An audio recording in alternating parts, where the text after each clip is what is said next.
If living a successful life was easy, I'm sure more people would be successful. If just being ambitious was enough, I'm sure all of the broke and perplexed people in the world wouldn't be broke and perplexed. While most people spend most of their lives struggling to earn a living, a much smaller number seem to have everything going their way. Instead of just earning a living, the smaller group is busily working at building and enjoying a fortune. Everything just seems to work out for them. And here sits the much larger group, wondering in awe on how life can be so unfair, complicated, and unjust. So what's the major difference between the little group with so much and the larger group with so little? Despite all the factors that affect our lives, like the kind of parents we have, the schools we attended, the part of the country we grew up in, none has as much potential power for doing good as the ability to dream. Dreams are a projection of the kind of life we want to lead. Dreams can drive you. Dreams can make you skip over obstacles. When we allow our dreams to pull us, they unleash a creative force that can overpower everything in our way. To unleash this power, though, your dreams must be well defined. A fuzzy future has little pull power. Well-defined dreams are not fuzzy. Wishes are fuzzy. To really achieve your dreams, to really have your future plans pull you, your dreams must be vivid. If you've ever hiked a 14,000-foot peak in the Rocky Mountains, one thought has surely come to mind. How did the settlers of this country do it? How did they get from the East Coast to the West Coast? By foot. Carrying one day's supply of food and water is hard enough. Can you imagine hauling all of your worldly goods with you? Mile after mile, day after day, month after month? These people had dreams, big ones. They had ambition. They didn't focus on the hardship of getting up the mountain. In their minds, they were already on the other side. Their bodies just hadn't gotten them there yet.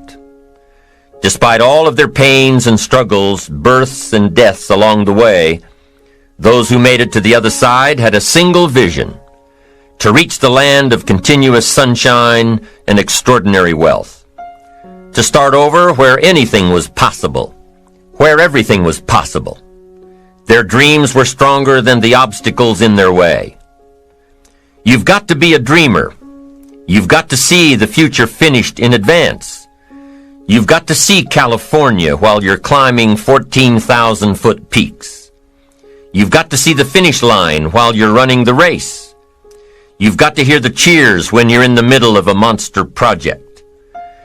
And you've got to be willing to put yourself through the paces of doing the uncomfortable until it becomes comfortable. Because that's how you realize your dreams. They've always been important.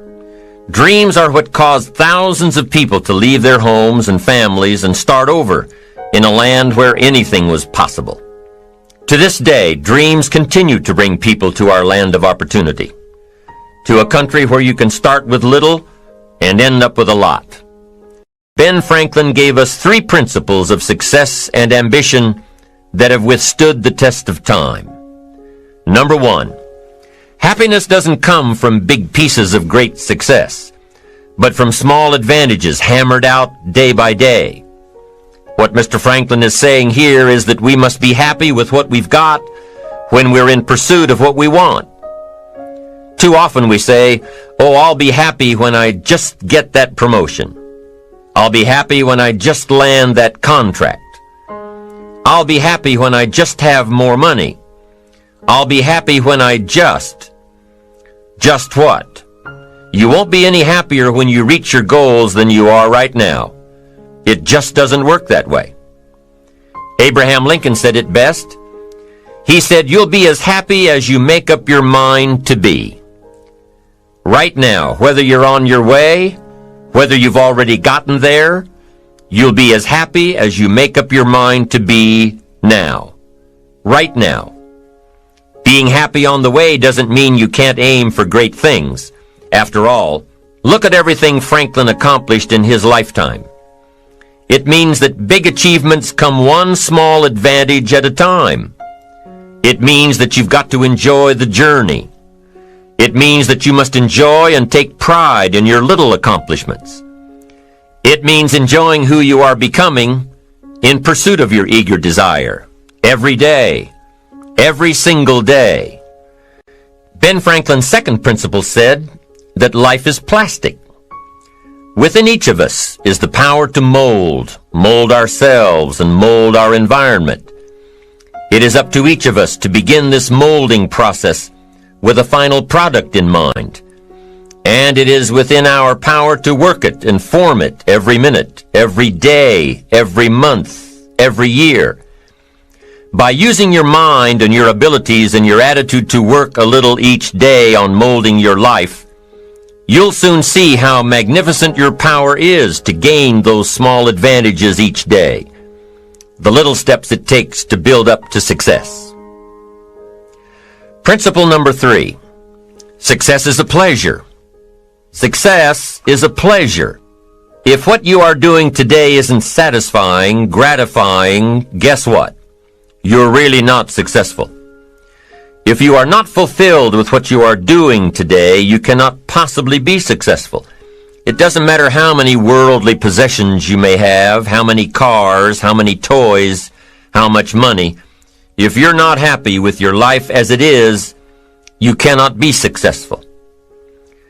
Now, I know that success is a relative term. It means different things to different people.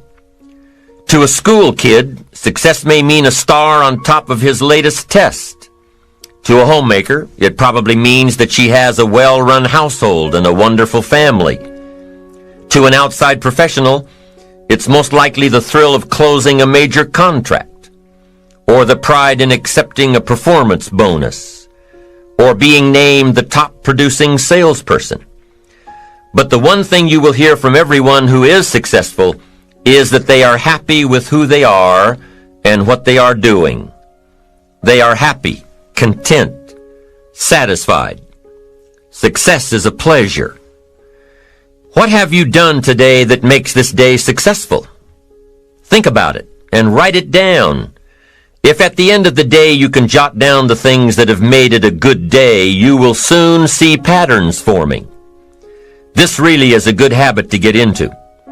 When you can see a pattern of pleasure, you'll know you're on the road to success. So take note of Mr. Franklin's 3 principles of success and ambition. Number 1, big achievements come one small advantage at a time. One step at a time, one day at a time. Number 2, you have the power to mold your life, to make it whatever you want, to shape it and reshape it. And number 3, success is measured through pleasure. This is the key one. Success is measured through pleasure. You've got to be happy along the way. You've got to learn to give yourself a pat on the back. Good job, you need to tell yourself. I'm proud of me today. You've got to be happy. You've got to learn to enjoy the process. These are really common sense ideas. They're practical. There's many